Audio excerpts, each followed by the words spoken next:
But Darius's general, Ariobarzanes, had set a trap. The Macedonians had pressed deep into the Persian gates before they realized that there was any trouble.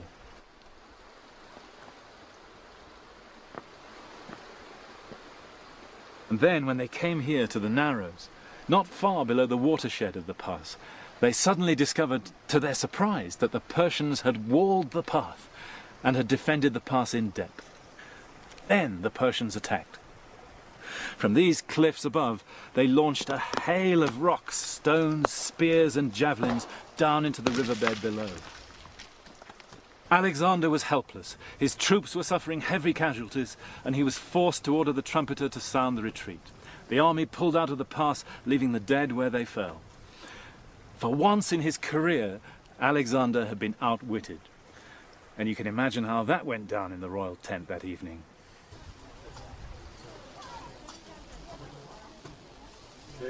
Alexander camped back at the mouth of the pass, as we did.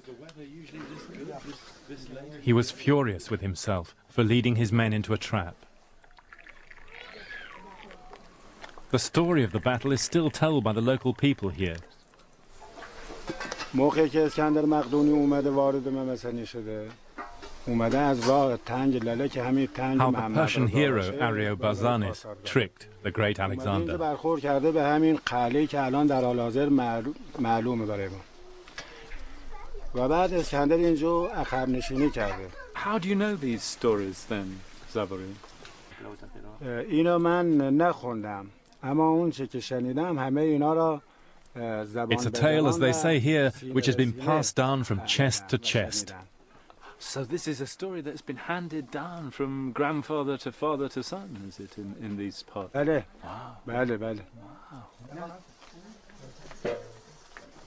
Alexander was now in a desperate corner.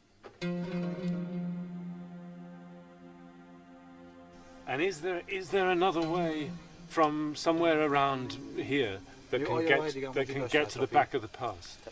Urgently now, Alexander asked that same question of his local prisoners.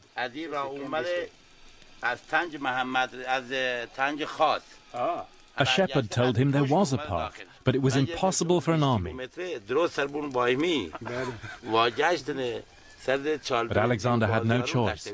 At 9 in the evening, he gave the orders to go.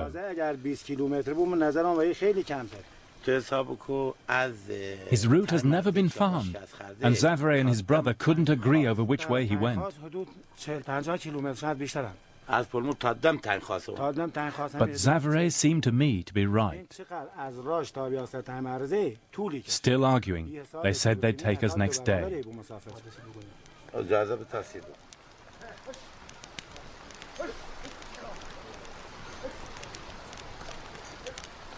Soon after dawn, we set off.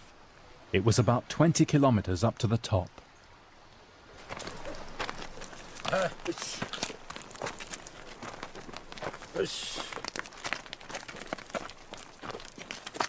The troops kept absolute silence.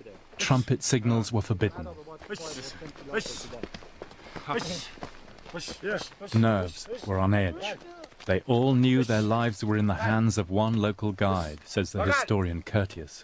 If they were betrayed, they'd be trapped like wild animals.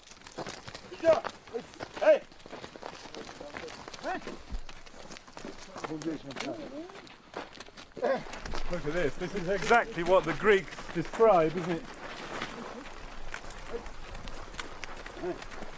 A very difficult country seamed with ravines and gorges, and all the more unfamiliar to them, says Curtius, because they were travelling it at night. You can really imagine it here, can't you?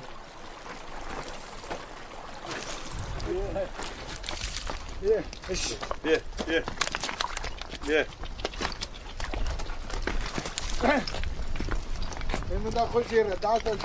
We were slower than Alexander, and it took us 3 or 4 hours to get up onto the top above the pass.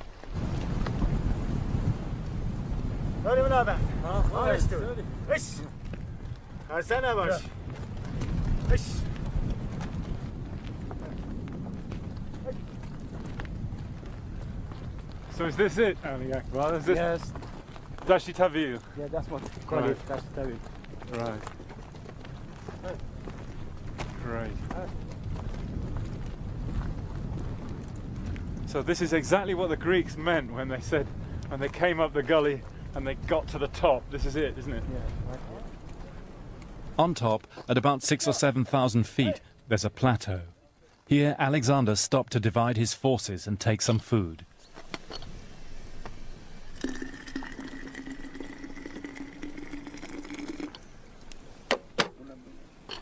So, Habibullah, what do you think? Do you think he could have brought an army of 10 or 15,000 men up here?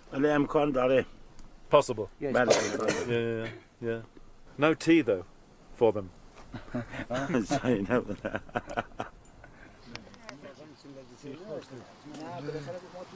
So imagine the middle of the night, a freezing January night. We're here in the Dasht-i Tawil.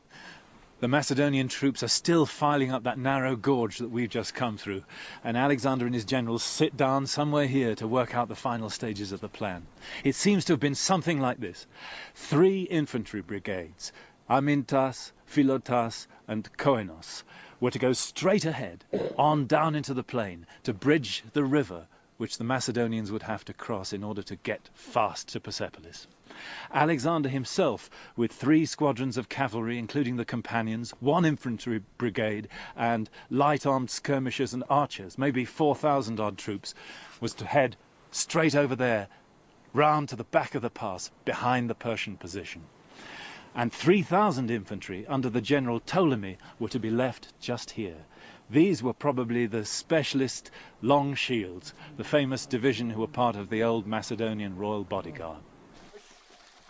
So, in the dead of night, the last stages of this incredibly risky and dangerous operation began to unfold, and on them the whole fate of the war would depend.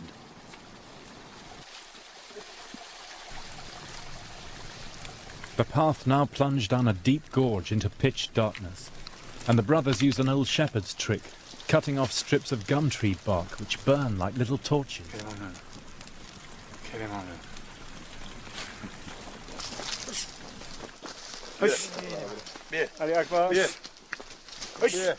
This was the worst part now, says Curtius. There was snow, and the darkness was terrifying.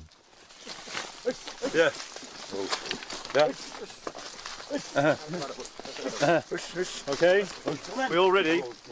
Wow. Some of the Macedonians began to despair, and a few of the boys even started to cry.